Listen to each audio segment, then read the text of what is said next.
trending dan terkini di Dagang News.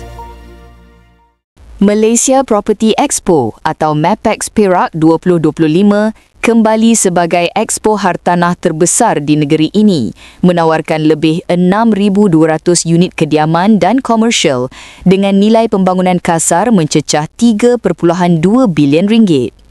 Sebanyak 23 pemaju menyertai pameran selama 3 hari ini, termasuk syarikat dari Kuala Lumpur yang turut mempamerkan projek di luar Perak seperti Genting Highlands dan Pulau Pinang. Pengerusi penganjur MAPEX Perak 2025, May Eng Chan Moy berkata, ini menandakan reputasi MAPEX Perak yang semakin berkembang sebagai pameran hartanah serantau.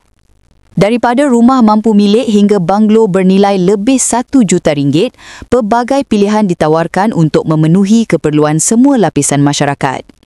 Lembaga Perumahan dan Hartanah Perak turut membuka ruang khas Rumah Perakku, mempromosikan 3 skim utama untuk kumpulan B40 dan M40, iaitu rumah kos rendah, kos sederhana dan mampu milik.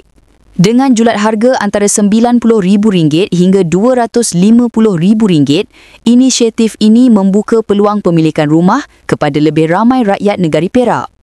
MAPEX Perak 2025 dijangka menarik ribuan pengunjung sepanjang 3 hari penganjurannya sekaligus menjadi pemangkin pertumbuhan positif sektor hartanah negeri.